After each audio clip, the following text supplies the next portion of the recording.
Good morning, good afternoon, good evening. My name is William Michael Forbes, and I want to welcome you to Shortcuts for Your Soul. And today we have Master Gandhi with us today. And it's going to be very interesting because it's the whole subject is on your awareness of being and what it means.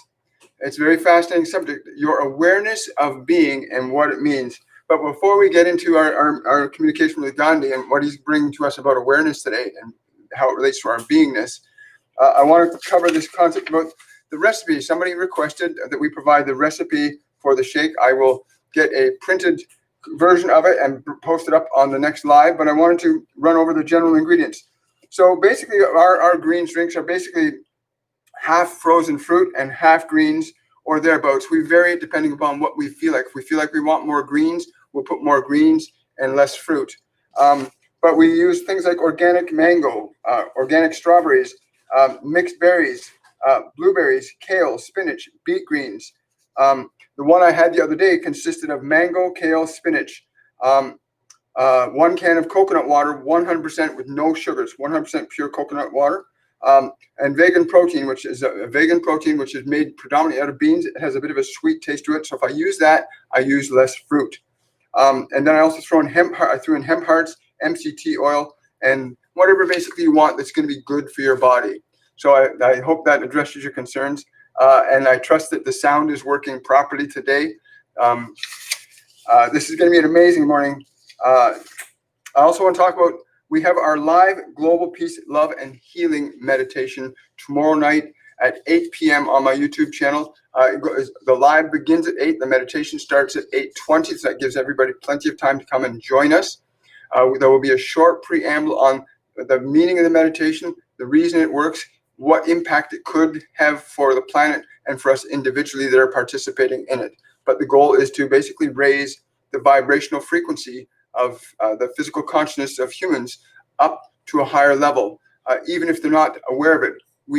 Our goal is to raise the collective unconsciousness, that is the collective unconsciousness of humanity, from its old past paradigm into the present paradigm of the Ascension movement, which is predominantly love-based.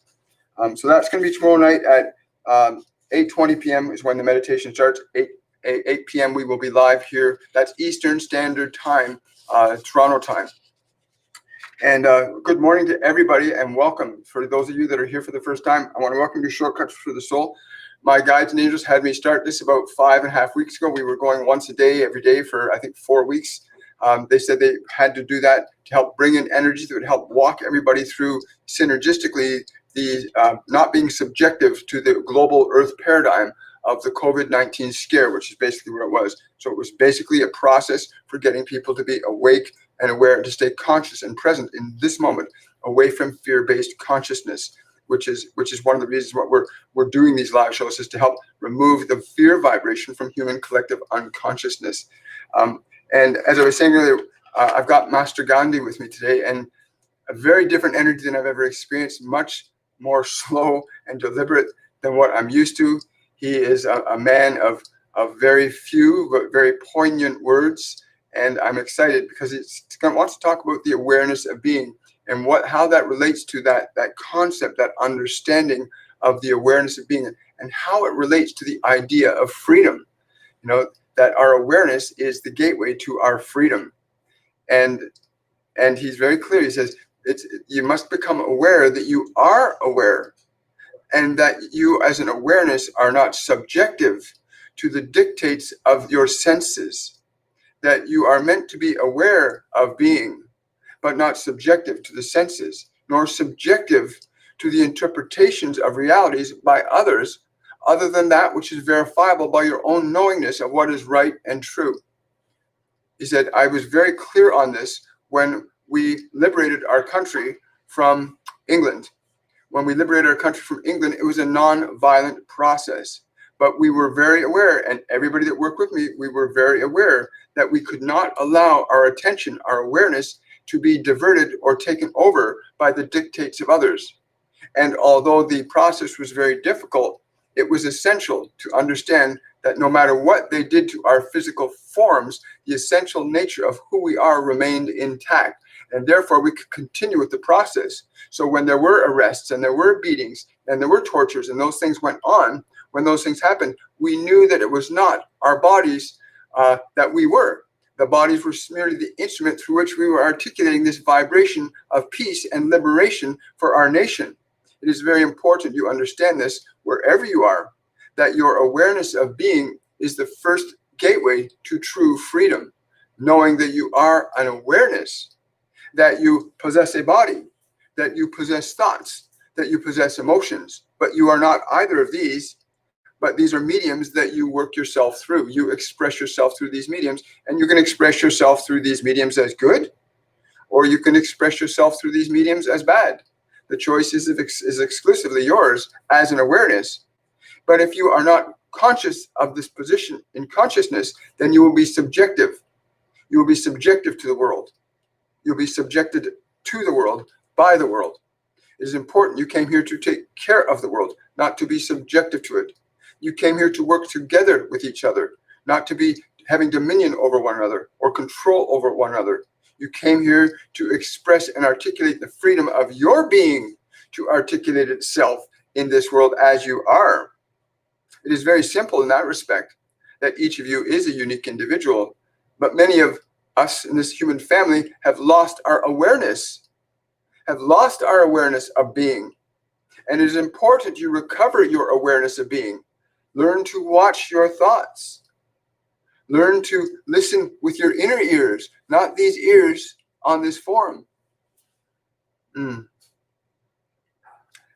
says that also, he wants me to place particular emphasis on the understanding that you must realize that your body is not what defines you when you are in the position of pure awareness.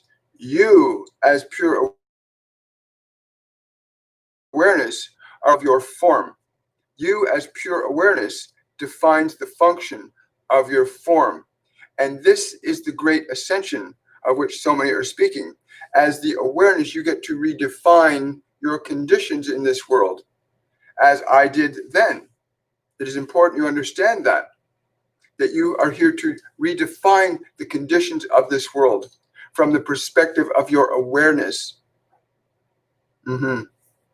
Very fascinating. He's not energetically. He's much bigger than he looked physically, right? And from my physical representations based on memory of seeing images and stuff of him, his energy is much bigger than that, but very grounded, not forceful, but very unmovable. I'll say that's a good word for it. Unmovable. He says, I'm very clear about my values of what is right and what is wrong, and this enabled me to go forward really easily in the process that I chose. And many followed me because of my definition of clarity over what is right and what is wrong. The vision of any individual, when it is sustained by the knowingness of what is right and the knowing of what is wrong from the perspective of awareness, enables you to act on what is right and to avoid acting upon that which is wrong. For from the perspective of awareness, you know that you know, and no one in this world can deter you from that truth. There is no one in this world that can deter you from the truth of knowing that you know. There is thinking you know, and there's knowing you know, and they are very different things. And those that ruled over others often are stuck in the trap of thinking that they know, and then they use physical means and agencies for asserting control over others. But those that know they know are greater than any weapon or any person or any form of force that may come forth in this world.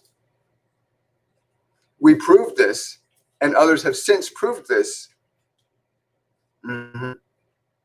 Others, he's telling me also to consider guys like Nelson Mandela, and I can feel that energy too. Nelson Mandela and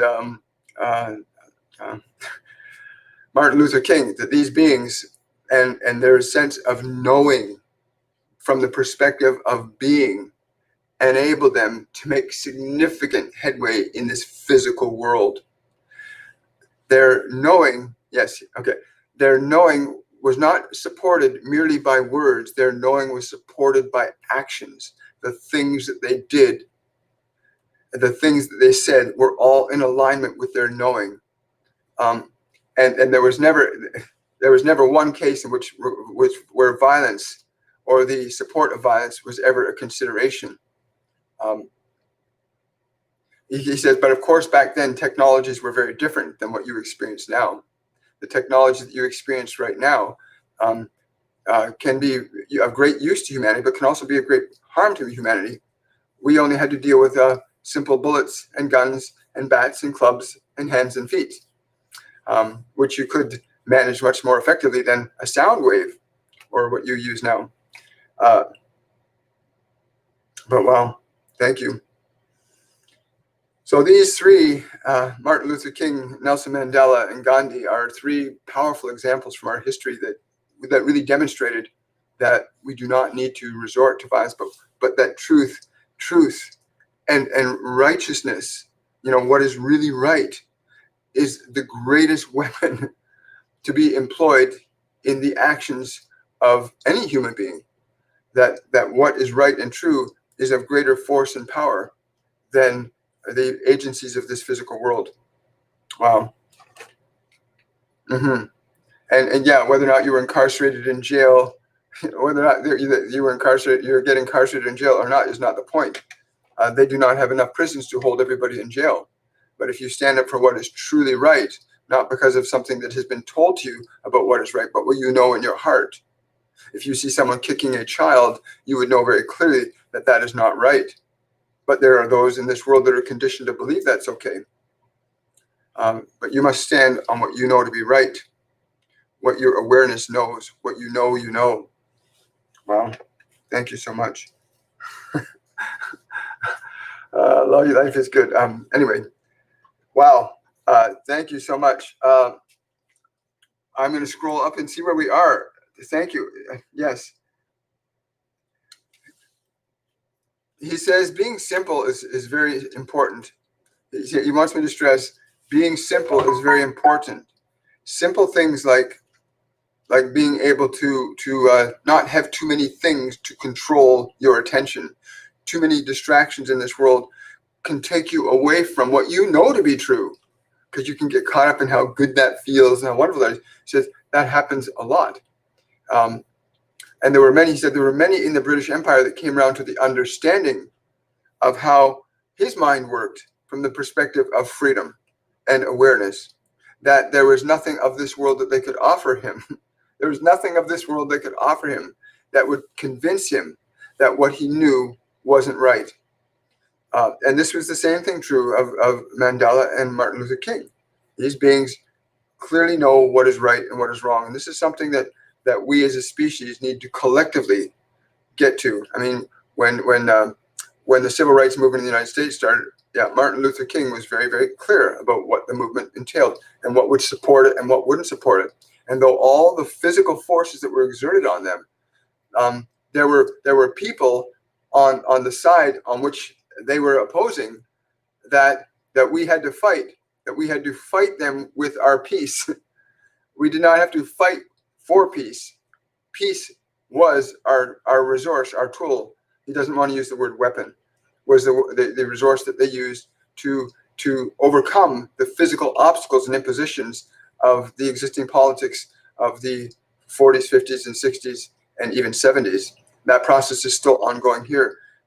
He says now we're moving as a species towards a unified acceptance that all species of humans coexist in an equality that's based on an understanding of what truly is right and what truly is wrong, based on what awareness knows to be true, what our experience demonstrates is true.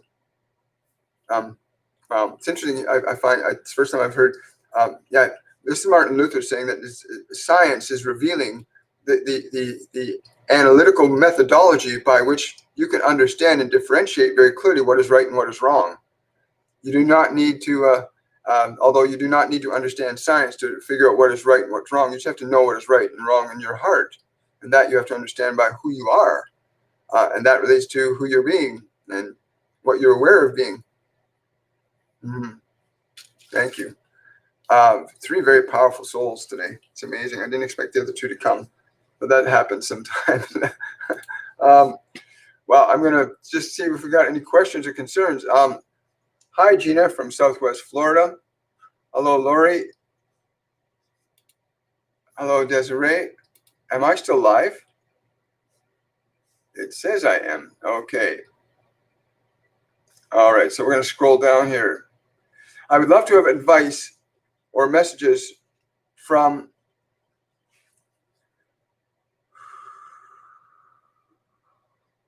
I'm just going to scroll up here.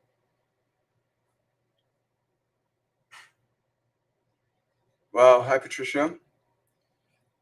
Magical Buddha saying, can you truly help others when you yourself are not happy? You're saying is not happy, but I'm going to relabel that. Can you truly help others when you yourself are not happy with your own life? Gandhi is stepping in and saying, you must clearly understand that if you do a service unto others from the perspective of assisting and lifting them up, then you in turn will lift yourself up. The service towards others, the very nature of assisting others to be happier, to be more rightful in their life, your ability to offer that to others, even if you do not have that yourself, will in fact give you that. The extension of goodness and love to others necessitates that you will have to cultivate that and that you actually possess that within yourself. For the very nature of these actions requires that you, in fact, are an extension of love. You are an extension of peace. You are an extension of kindness. You are an extension of support. And in order to give that, you must also be that. Although you may be attached to your own personal limits. The old self, the karmic self, he's calling it the karmic self. By karmic self, he means the mental self that we've been given by the world. The identity, the separate identity we've been given by the world is what he's calling the karmic self. So if you are depressed and you're going through anxiety, but you choose to help others, you can only do that because you innately, as an awareness, as a being, are that way. That is who you are. And you are able to override your own mental ego. Because remember, depression, anxiety, those swinging emotions are, again, based on what he's calling the karmic self, the old self. I've never heard it called the karmic self before. The old self, the constructed self, the self that was made up by this world, the self you were given by mom, by dad, by the teachers, by books, by TV, by radio. That self, really important that you make that distinction between the self that the world has given you and the incredible you that you are, this light that you came here to shine in this world that is you, this awareness, and being aware that you are aware, being aware that you aren't your thoughts, being aware that you are not your emotions, that you are the awareness that has the ability to alter, change, and select and choose different emotions, different thoughts, different energies to bring into this world. So yes, absolutely, you will shift yourself by offering love, compassion, kindness, and assistance to others. In order to do that, you must also be that. He's saying there are exceptions. He calls them wolves in sheep's clothing. There are wolves, he said, we dealt with many of these in my time, where they would come offering us many opportunities, many good things for our leadership then. And it looked very nice, but we knew underneath that if we were to accept that, if we did not stay true to our values, that we could get lost. So be mindful of those. Yeah, they're like wolves in sheep clothing. Master Jesus refers to them too, wolf in sheep clothing. Always, he says, but there's no exception. When you know that your awareness, when you are poised in your awareness, you will know and feel the distinction between what is right and what is wrong everywhere you are, whether you are in the form or you are not in the form. The point of awareness, of knowing that you are aware, is able to easily distinguish between truth and fantasy. Whereas in the self that is made up, your karmic self, this self has difficulty determining what is true and what is false, because you are fed much information in this world that is both true and false.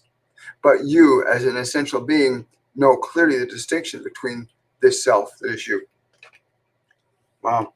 Thank you. Great question, Buddha. Buddha. Yeah, I love Buddha. He's good too.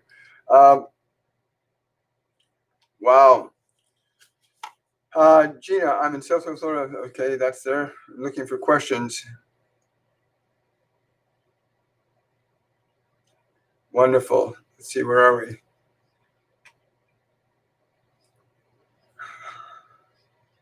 Questions. Here's a question from Reflection. What is Gandhi's perspective on manifesting anything we desire? Wow.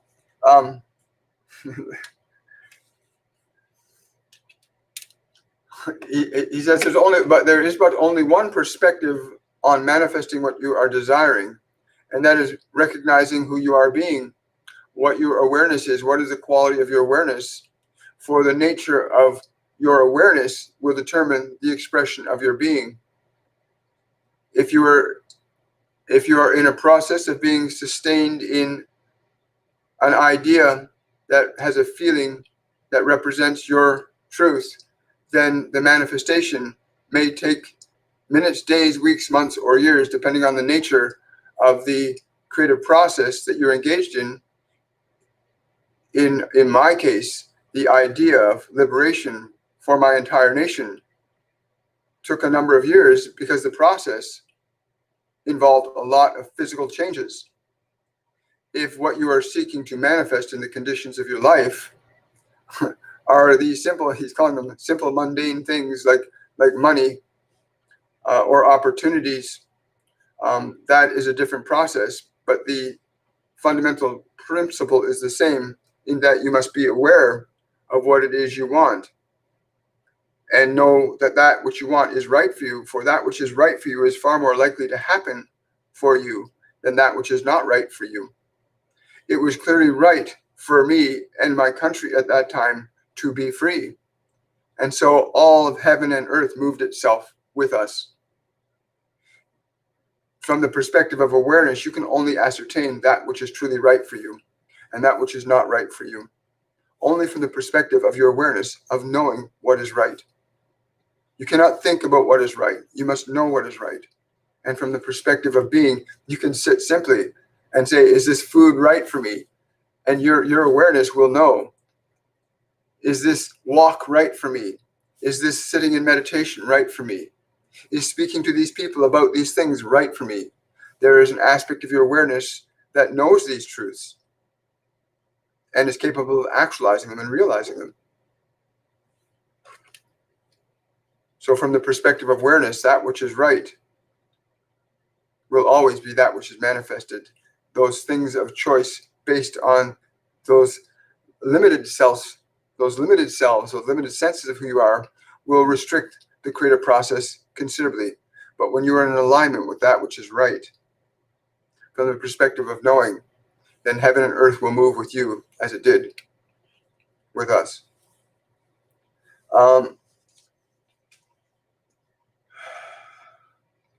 Let's see. Great question, by the way, Reflection. Thank you so much. Question from Anthony. I feel my vibes are high and in a good place, but have had a message to not worry and also fear not.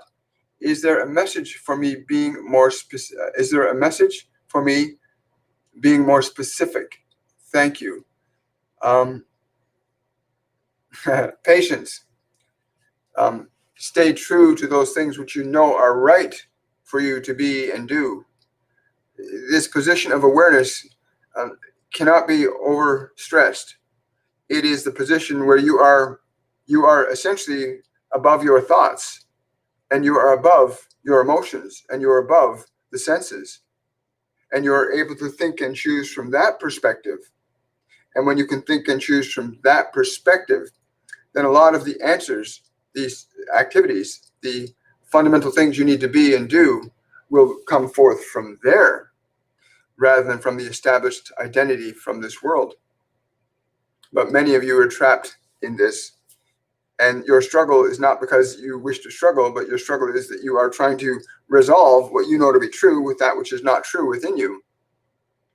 And only from the perspective of awareness and being aware can you make the choices and changes in both mind and body that will align your righteousness to being expressed as it was intended in this world.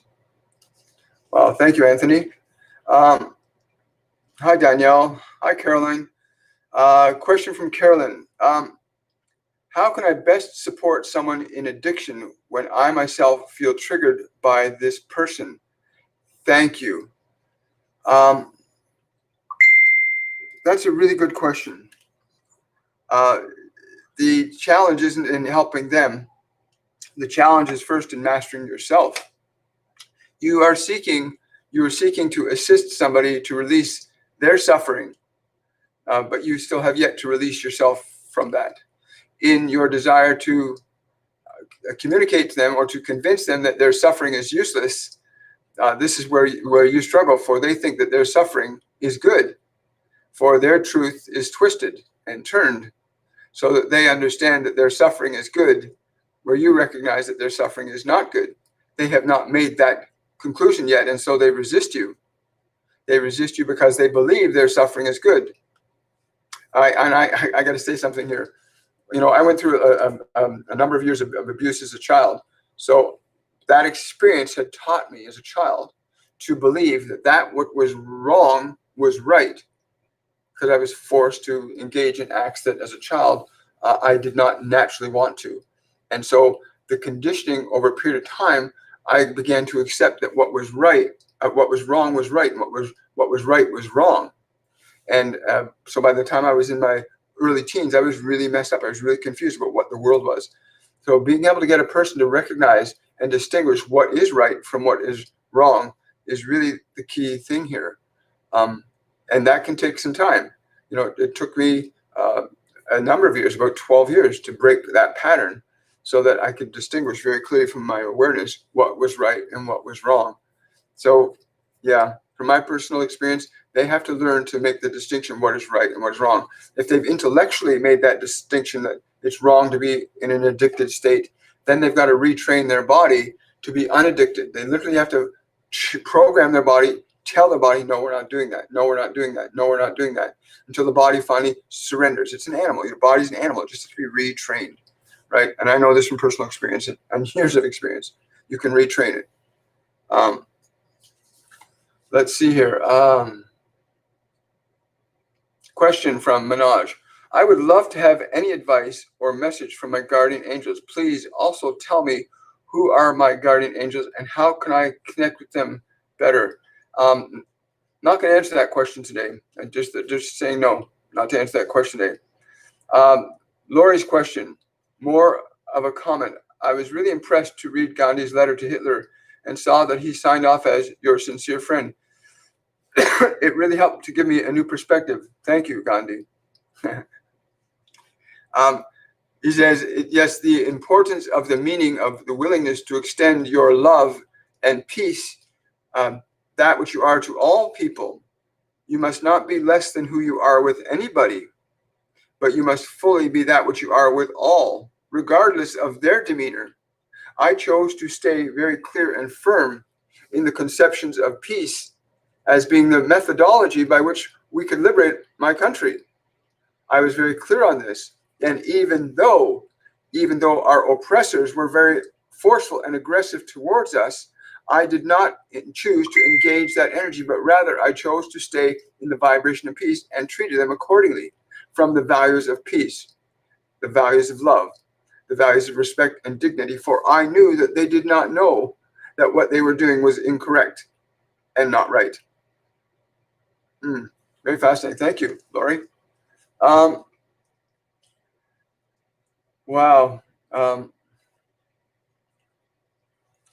We're just about through today, I think. It's going to be a short day today, folks.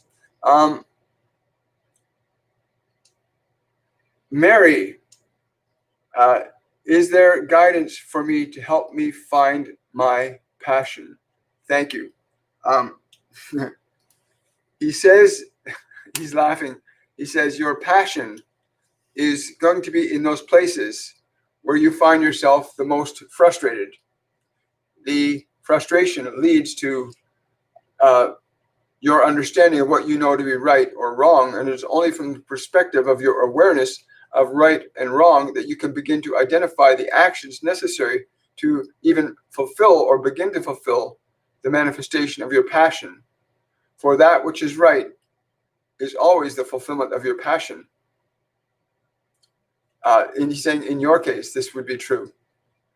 Find those places where you are most irritated and learn to identify what you as an awareness know what is right and what is wrong, and stand for that which you know to be right and true. And from there, you will identify your passion. It will unfold from there.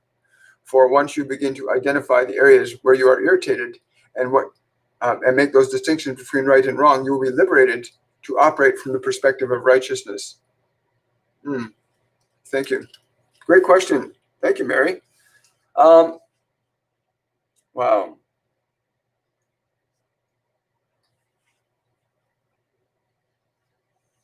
Oh, you're welcome, Carolyn. Question from Daniel. I'm in transition from a high school teacher and want to become an energy healer and want to start a business online. Will I succeed in my...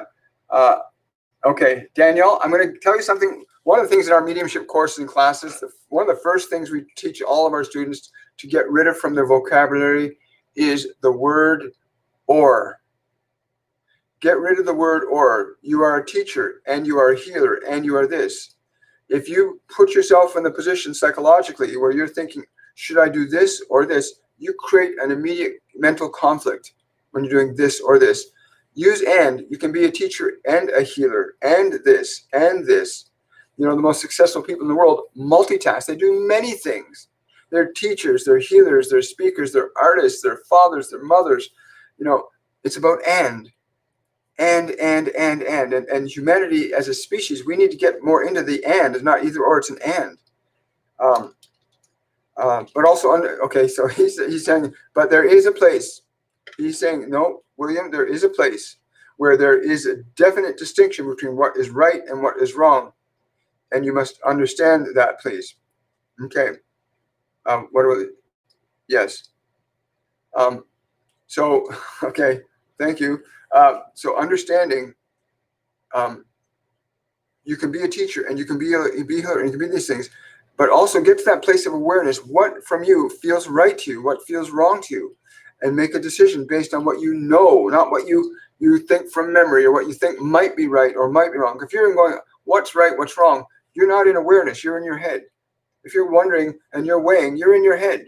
When you move out of your head and you ask the question, what feels right? Again, we show people how to tune into it, how to wake up your higher faculties of clairvoyance, clairsentience, clairvoyance, claircognizance, waking up the four primary clairs so that you can begin to use your non-physical senses, which are directly connected to your soul, which is directly connected to your awareness. From that perspective of awareness, you can make decisions far more effectively than when you're trying to figure it out in your acquired personality. Your acquired personality can't give you anything new. You can never get anything new from what you already know. You'll never create anything new from what you already know. You only create something new from what you don't know, from experiencing, exploring, and experimenting with what you don't know. Yes. what they said. Benjamin's asking a fascinating question. Why did Gandhi choose to participate with us today? Is there anything he or another being wants to tell me? He's smiling. He's saying it is quite simple. You must understand that there is the possibility of great conflict on your planet today. And this is strictly caused by, again, the limiting values of awareness as it functions from the physical world. You must understand that you cannot make a decision that is right from the perspective of your mind, what you already know. I came here today specifically to articulate that it is essential that you awaken your awareness so that you can make decisions from the perspective of knowing rather than from the perspective of weighing or measuring based on what you have known in the past, which is what many of you still do. You make many of your decisions and choices on what you remember, and very few of you are connected to what you know is right.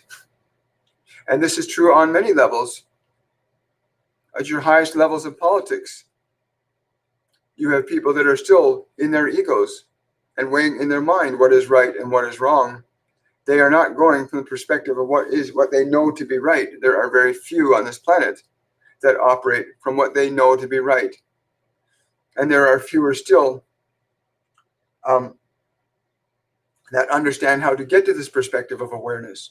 So today, it is for the purpose of reestablishing your awareness over your thoughts and over your emotions and over your senses, and making a decision from that perspective of knowingness, removing and eliminating the doubts from your consciousness so that you can function from what you know to be true, as I and many others have. Cool. Thank you. Very beautiful question.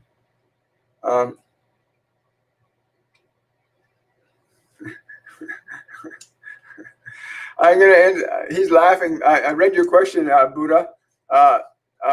Can money be used as a tool to fight for your own independence in this world? Can you be poor and independent? He's laughing. He said, the moment anybody chooses to bring the word fight into a conversation, I know that they are questioning from the perspective of ego, that you're questioning from a very limited perspective. The minute you use words such as fight or struggle, you have set yourself up to be limited. You are expecting struggle and a fight. There is a difference between meeting resistance in this world when you're operating in what you know to be true, what you know to be true, what you know to be right. When you're operating from those things, you may meet resistance in this world, but that resistance is not self-imposed. That resistance is not based on karmic acquired beliefs and values, the karmic self. Please understand, you must be in the perspective of knowing. One can be rich in spirit and have no money, and one can be very rich in money and have no spirit. These realities exist on all levels.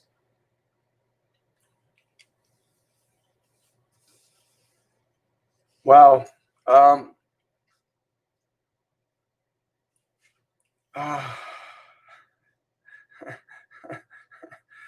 Question is, yes, I will be. Betsy's asking, I will be receiving a reading from a young man named Rion. Will this reading be beneficial and accurate?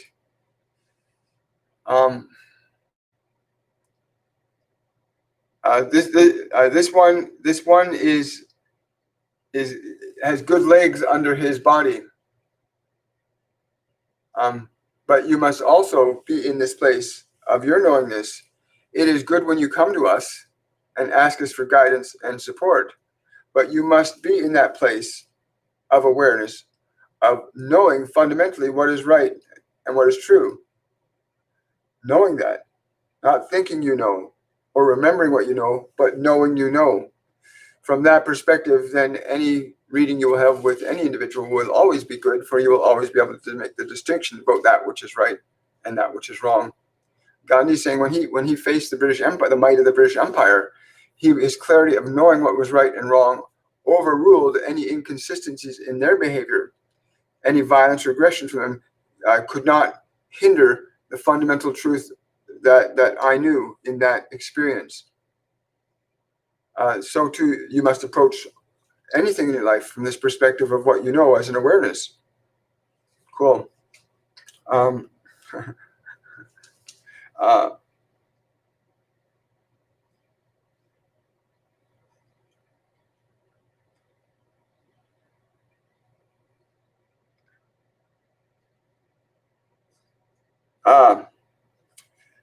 Manoj's question, in India, there are many people, especially young ones, who believe Gandhi was wrong. They believe that Indian freedom struggle took longer because of Gandhi. What does he have to say on that? That's a beautiful question, Manoj.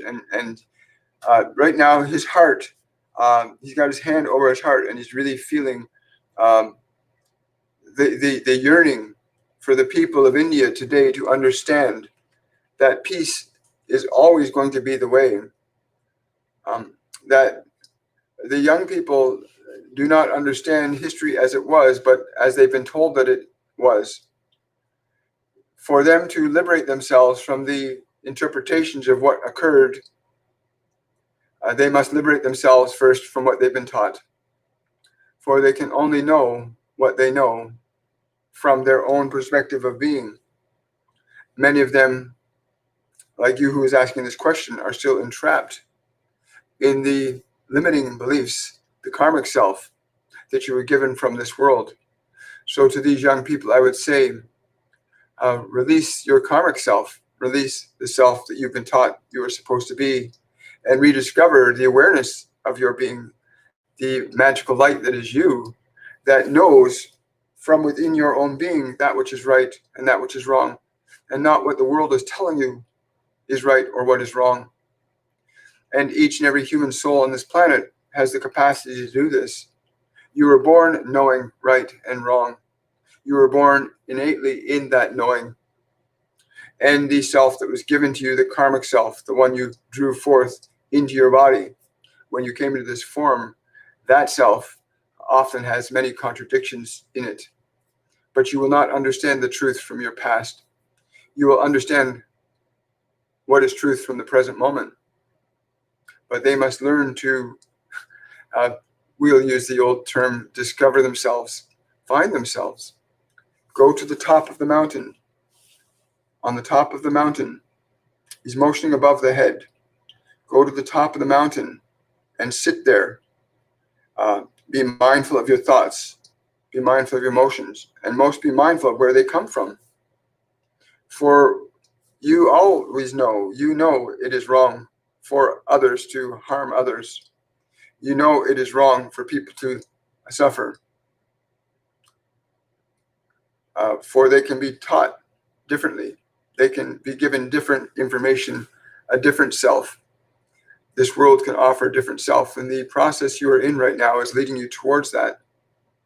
This thing that you call ascension, which was essentially the liberation that we brought our country through. And now this whole planet must come through this together. You must come through this liberation, this understanding that you are not here to be governed exclusively by others, but you are meant to work in harmony and in union with each other. That no individual in this world has the right to force their will or views upon you. And you have the right to not accept it. But you must identify first what you know to be true, what you know to not be true, from your perspective of awareness, and not from what you've been taught. For there is much that has been taught in this world that restricts you from knowing what your truth truly is. So discover that again. And you will find the freedom, and they will find the freedom of what is right and wrong. For what is true and what is false, and knowing the distinction between them will always give you freedom. Knowing the distinction between right and wrong, true and false, will always lead to freedom. But you must act on one and ignore the other. Interesting. Thank you for that question, Manoj. I appreciate that.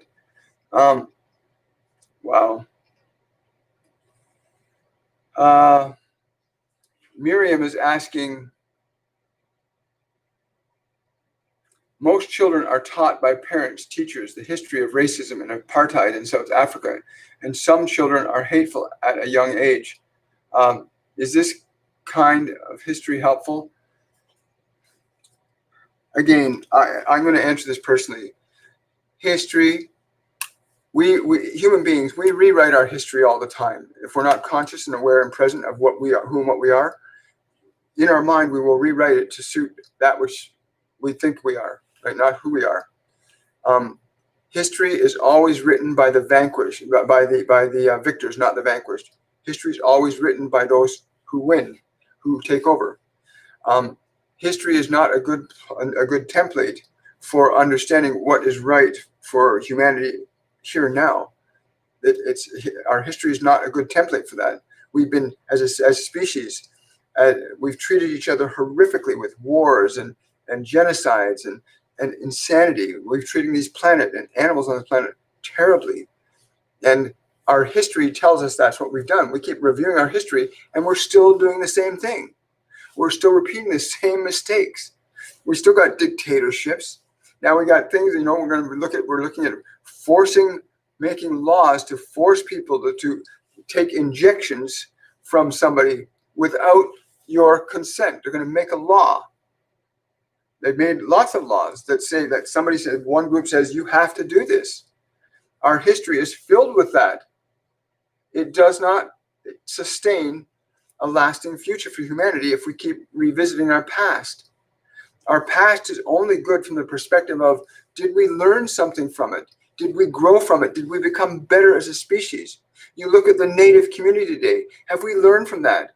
Have we learned that the way they were treated was horrifically wrong? And what have we really done about that? The politics, the structures in place still have them suffering, but simultaneously, they too, in the attachment to their past suffering, keep it alive. So we must learn to release ourselves from the past so that we're not repeating it. Release ourselves from the anger and the pain. And then ask the question, what do I really want to create? What can our people do now? What can the human family do as a collective that supports and sustains the well-being of as many as possible with the least amount of effort and the most amount of joy? History, again, can interfere with what you want to create in the present. You can't create something new from something that's old. You cannot create something new from your memory. You just created combinations and permutations of what you remember. You can only create something new from the present moment. I can decide right now, I'm going to walk down the street and I'm going to smile at everybody, even the people that are looking scary, I'm going to send a smile to them. I can make that choice right now and be different. But it has to be a choice that's made now. You can't say, well, remember what you did before? Yeah, that will not work. What you remember will only repeat what you remember. It's very fascinating. Anyway, this has been an amazing day. So tomorrow on Supernatural Saturday, we'll be doing the morning meditation that summarizes the energies that all of these beings have brought forth with us today. I want to thank Master Gandhi. I want to thank Nelson Mandela. I also want to thank Martin Luther King Jr. for showing up today and sharing their energies with us today. Very, very moving energies. These beings have a moral awareness, a moral consciousness that, God, I wish they were all, physically here right now, because they were powerful people. And most people are so attached to the physical world being more real than the non-physical world. They don't realize that the non-physical world, the physical world came from the non-physical world. These beings exist here and now. We're bringing them through, many of us. And if we can listen to their messages of love and intelligence and wisdom, we can heal humanity in a profound way. But we're having trouble doing that as a species. I mean, look at the violence. And once we start letting go of the violence, start letting go of who's right and who's wrong. And I just have to learn what is right. Not what I think is right or what you think is right, but what is right. It's right that we should respect each other. It's right that we should support and nurture each other. It's right that we should inspire each other. It's right that we should make certain that you're safe and cared for. That's what's right. Again, we can get back into what you say is right and what I say is right. And that's the old model. We've been carrying that around for 72,000 years as a species. 72,000 years, humanity's been struggling with that right, who's wrong mentality. It does not work. History does not sustain creating a new future. Only what we can envision as better than what we remember can sustain a future. And that has to be done right here and right now.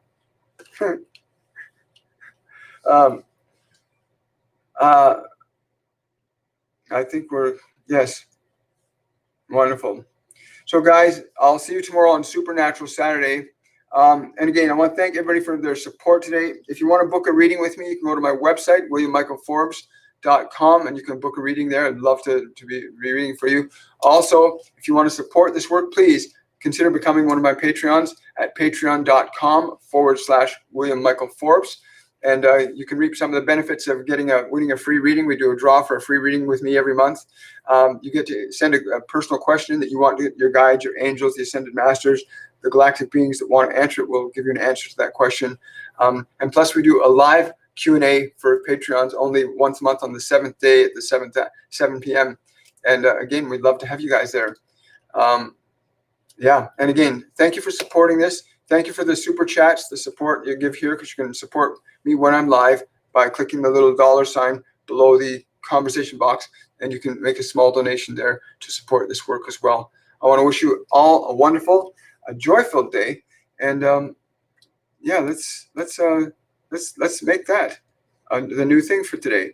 And we'll talk to you guys later. Bye for now.